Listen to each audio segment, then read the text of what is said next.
Hi, it's Angela Lennon here. I'm an artist working in South Wales, UK.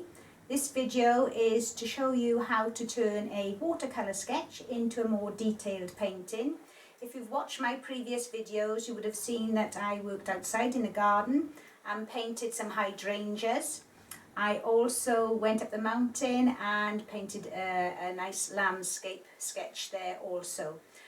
So for this version we're going to paint a acrylic painting on a canvas.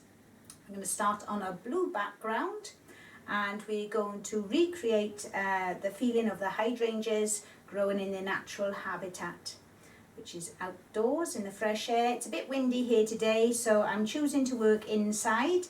There'll be plenty of tips and help and guidance on the way in terms of mixing colours, and if you fancy having a go, then just follow the demonstration. Also, you can subscribe if you want to hear of further videos that I'll be making. Also, you can have a look at my website. The details are at the end of the video, and if it's something that you're interested in, you can see some examples of more further works of art. Thank you for joining me. Okay, I've set my equipment up in a nice light area in my conservatory. I'll go through everything that you require in order to create a painting. So let's not hang about and let's just get on with some painting.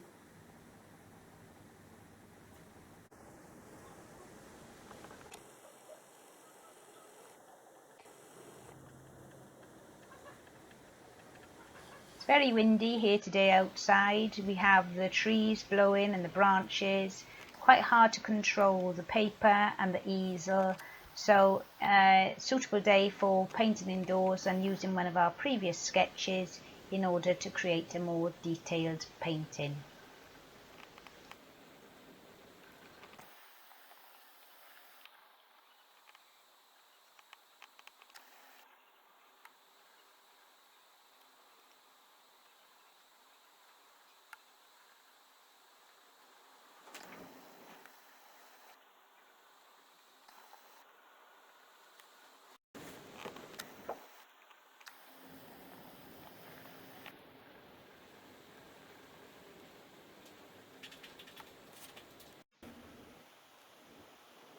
Here's a selection of the equipment that I'll be using today. Obviously a selection of various sizes brushes. So we have bristle brushes from large, very large, to medium and small. Mainly hog hair. They're a stiffer brush, very suitable for use with acrylic paints. Easy to clean and maintain. A jug of water, obviously plenty of fresh water.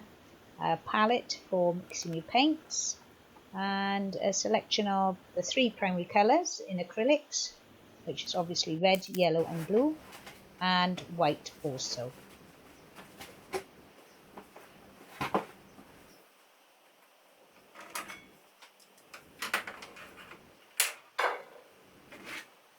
I've created what we call a ground, which is a base colour, the background. I've used a bright blue, which I think will make a nice contrast to the pink blooms of the hydrangeas.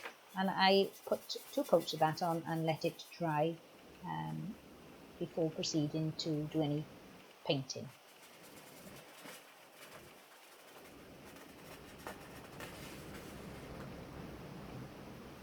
On my palette I've mixed some yellow, blue and red just to make a colour that's suitable to use for an outline sketch, and I will proceed to do a rough shaping of where the main features are going to be my composition.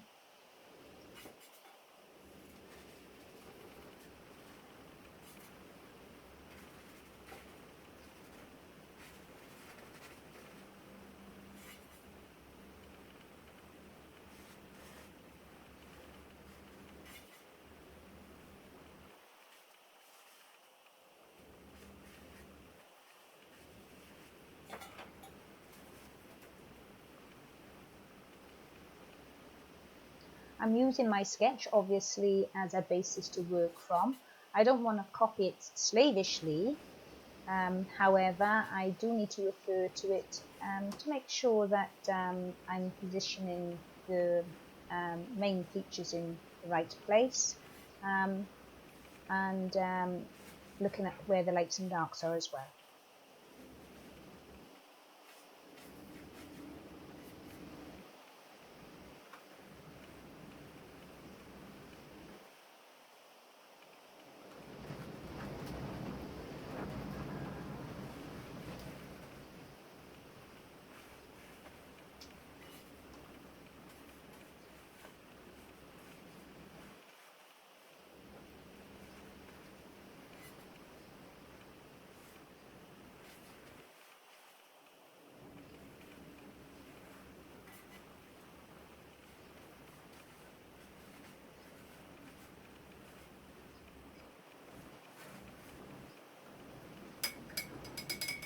I've mixed a dark purple using navy blue with a touch of red to set in my dark tones, and I'll be looking at my sketch thinking about where the light is hitting, and the light is coming from the right, therefore I would have the shadows on the left and underneath the blooms. So using this dark colour, I'll put that in on the stems and the blooms also.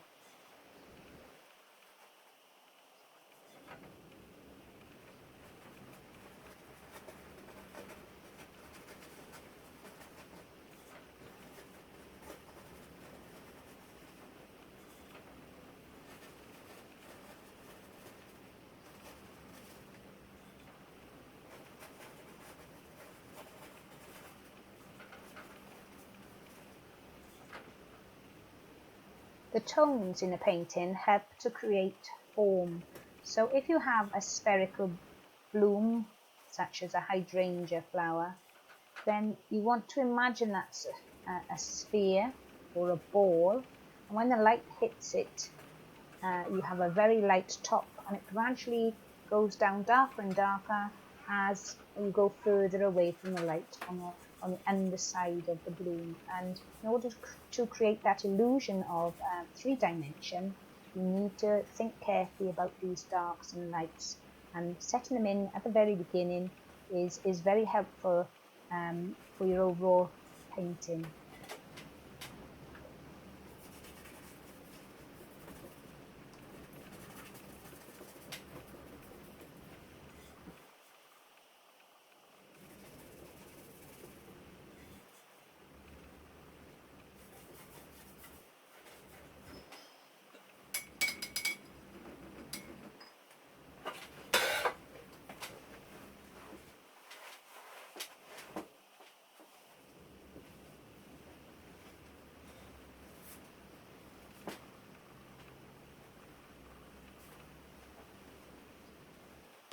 Well, I've had a little break from painting. It's good to stand back and check out the progress and have a cup of tea.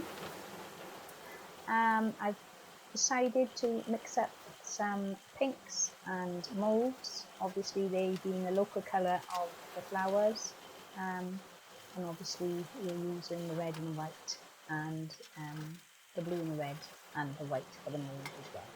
So we create pink and mauve, and we'll put those in as local colour for the blooms.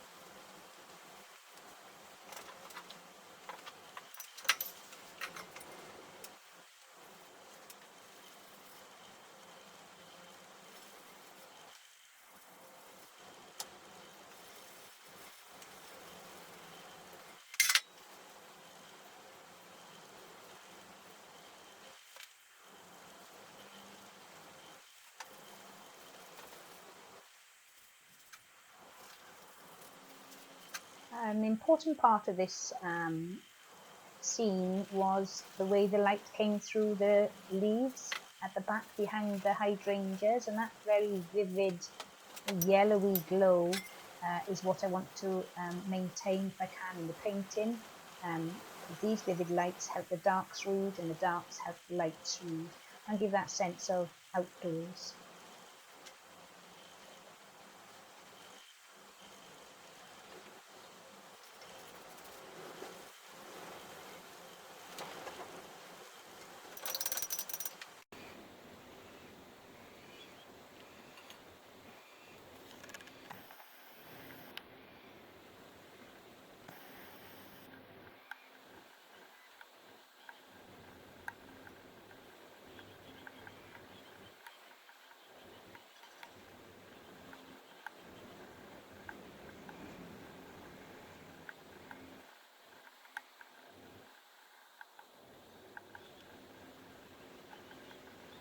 If you can bring some blooms in from the outside into a vase, one, you can appreciate their beauty and have the benefits of them inside, but also you can reassess the colours, the forms, the shapes and the tones.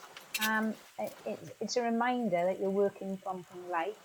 I mean, you've really used your sketch probably to the best of its ability at the moment.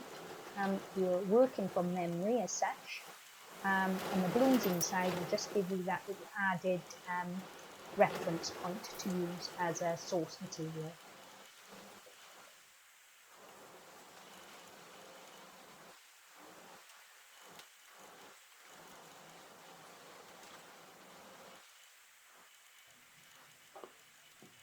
If you look back at the sketch for a moment and taking the blooms into consideration, particularly this bloom in the front here, I'm reassessing where it is, thinking about how it's doing in terms of composition, and look at the other blooms, see if there's enough space between the leaves and the blooms, and also generally checking the colours as well, the tone or lightness of the area above the blooms, which is the sky or the lighter part of the scene.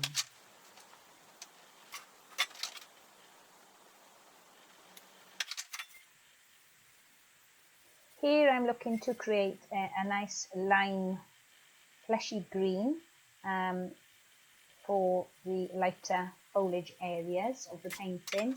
Obviously I'm using white, yellow and blue. If the green is a little bit too vivid, I can dull it down with a teeny touch of red.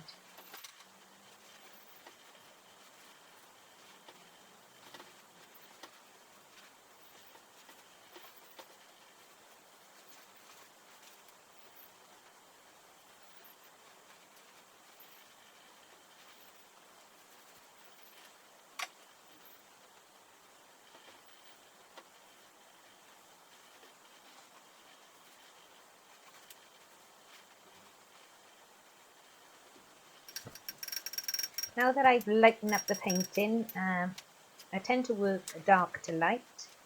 Sometimes it's good to get the highlights in. You do lose them throughout the process of painting, and I've mixed a nice pale pink to show the highlights of the blooms so that we still don't lose that 3D effect, or the effect of the light shining on the sides of each bloom.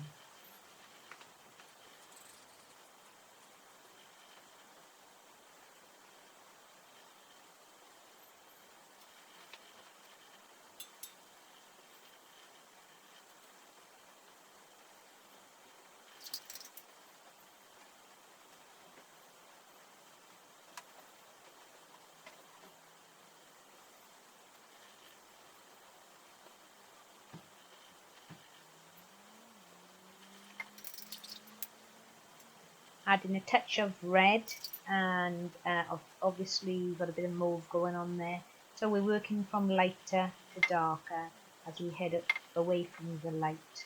So on the left hand side we're looking for darker tones and darker colours.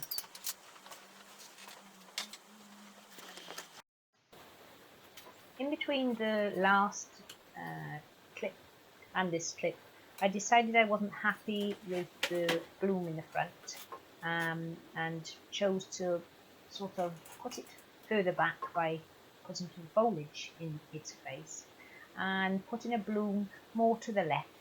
I felt the composition wasn't quite working and I wasn't very happy with it, so I decided to move it over more or less.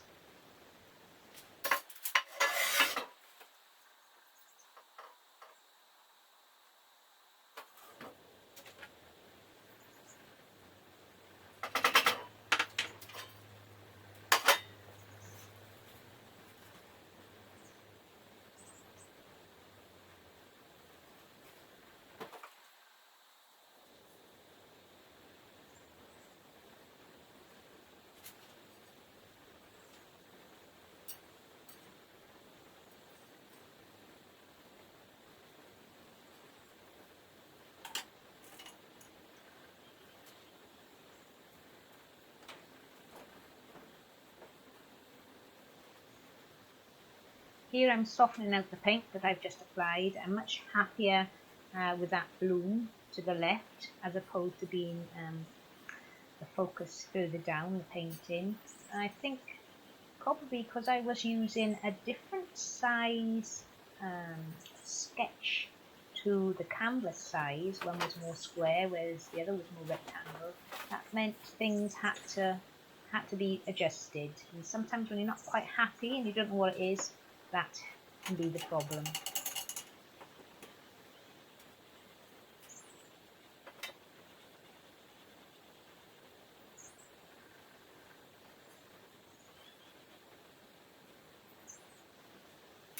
I'm continuously looking around the whole painting and checking that there is a balance of tones and colours, and if I got a particular tone or colour on my brush, I'll make sure that I'll put it in places around the painting so that you automatically get a harmony that runs through the whole piece that you're working on.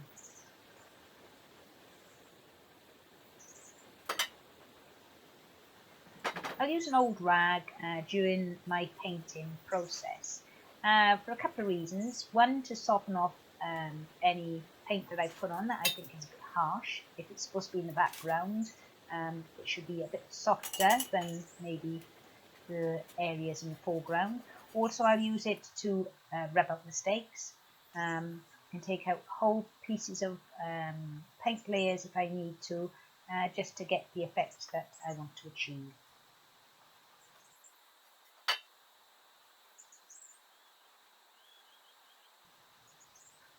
The main idea about this painting and the effects I want to achieve is to show how the hydrangeas grow in their natural habitat, and obviously they're outdoors, the light shines through the leaves and the blooms, there's space between each area of bloom, and I'll often put in a beam of light through the areas of a painting to create that light, to keep reminding myself that that is what I want to achieve. I'll put it in and then I'll cut through it, because at the end of the day you have the leaves and the blooms cutting through the light as well and blocking the light. So it's a technique that I like to, often put them in and I'll often take them back out again, but it's just a constant reminder for me to think you've got to try and get light going through this foliage and these flower heads, and that is my ultimate goal, to achieve that in the finished painting.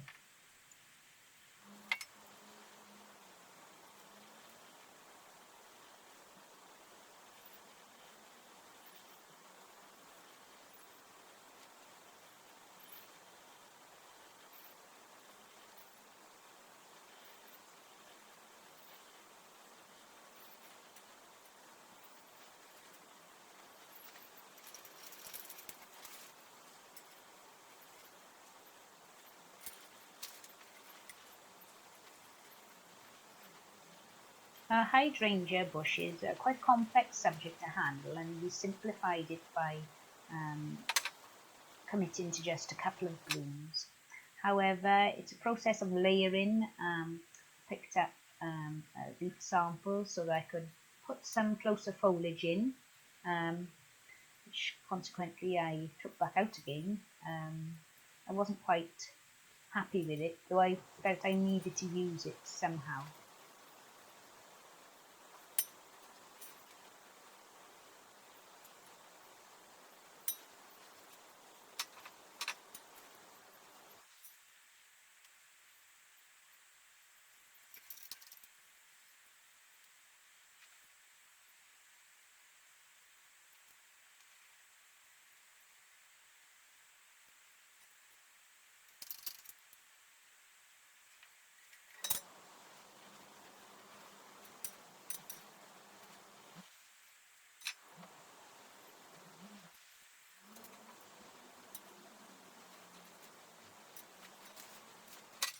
With painting, you don't know whether you've done something right or wrong until you've actually committed to doing it.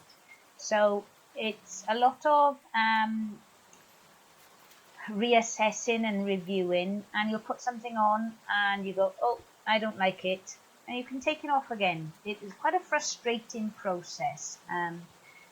Painting a painting isn't just straightforward, and you do have to actually push yourself through it. Keep working on it. Never give up. And the worst thing that can happen is a complete disaster, but it's only a bit of canvas and it's your time, and you actually do learn by those things that you do that you've had to scrub out. You learn more by the mistakes than you do by the things that you get right straight off. You don't learn anything because you already know it, because you've got it right. So it's quite a long process. Building up a painting takes many years of experience, and we're always learning by our mistakes on the way.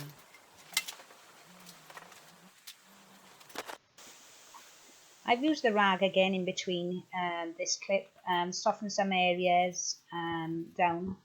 I am going to look at the sketch and put in some blooms that aren't fully open, and just to add general interest. As the painting gets closer to the surface, the finer details, I tend to use smaller brushes, so start off large and then they get smaller as you gradually come to the finishing points and details of the painting. I have a thin, soft sable head brush which I can use. It gives a smooth finish which you need quite wet paint with. If your paint is a bit stiffer, then a stiff hog head brush is the best one to use. Also, you've got to pick the right shape of brush for the right job. And because I'm doing some flower heads, this hog hair brush just gives me the exact shape that I want, quite elongated but slightly rounded on the end.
Sometimes your arm restricts you. You can only bend your wrist in a certain direction, and therefore in some cases it's easier to turn the canvas around as opposed to turning your wrist around in an awkward movement, and you can get the paint going in the direction that you want to. So picking up the canvas off the easel to do what you need to do in order to achieve the shapes that you want to achieve.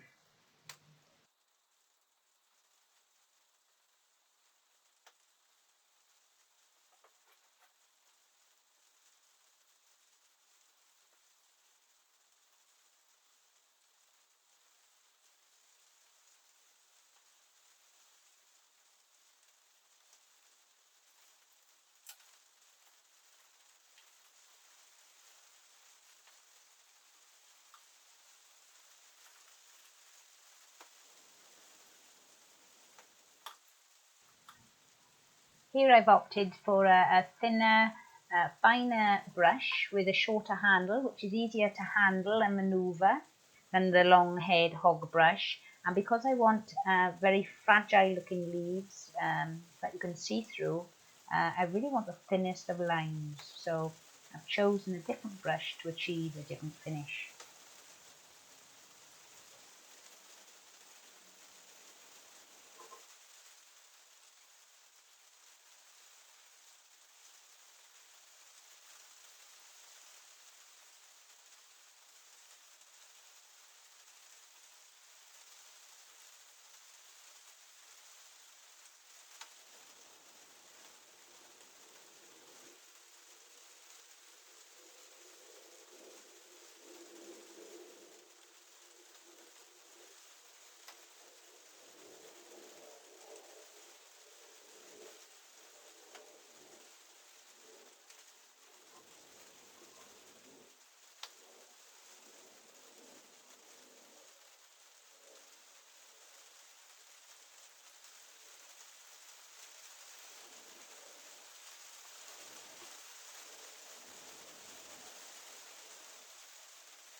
When you're painting plants in the garden, obviously there's a lot of green foliage, very vibrant and vivid. However, if you did all your painting in those vivid greens, your eye would get bored very quickly, and therefore it's important to try and get your greens to pop. Use a contrasting colour, and if you check out the stems um, and the nodes where the buds come out on the main stem for the leaves, you will often find that there's often tinges of burgundies and reds and browns and oranges in those stems, and if you can pop those in, they'll help the colours work together and give your eyes a rest from if it was all one green. So a variety of greens and some pop colours as well, which helps tell the story. of the hydrangeas in the outdoor area.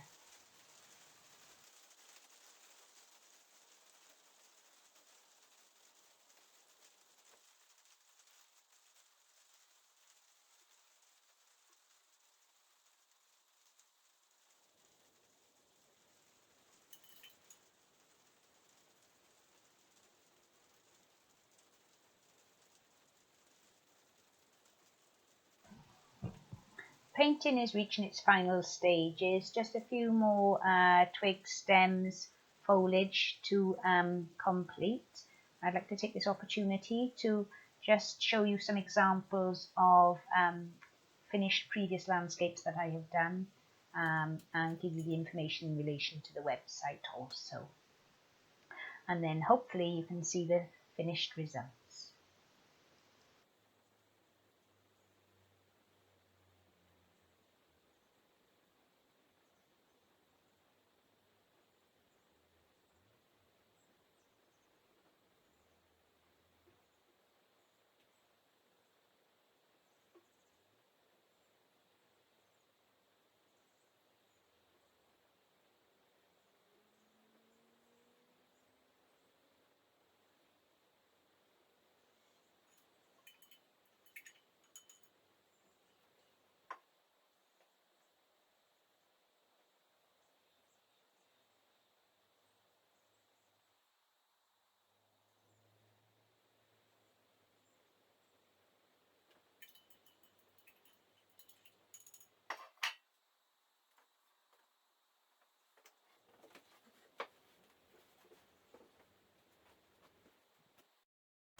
I'm just looking to add some darker areas of tone in the foreground, just to make sure that the foliage that I've put in stands out against the mid-ground, and we'll be looking at more or less completing the painting.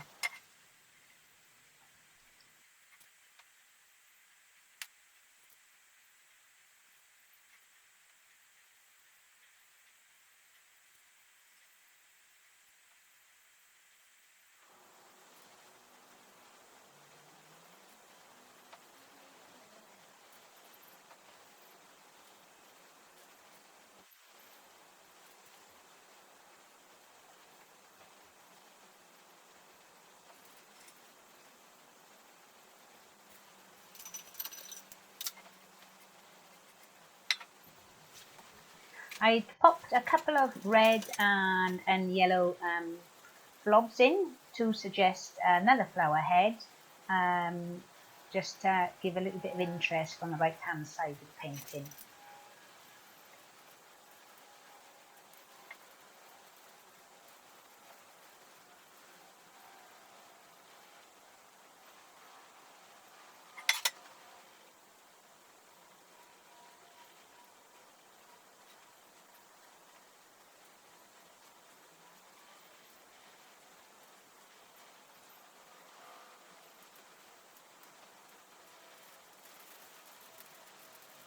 A few little accents of red here and there just help finalise the work, and I feel that I can't take it any further and it's more or less finished.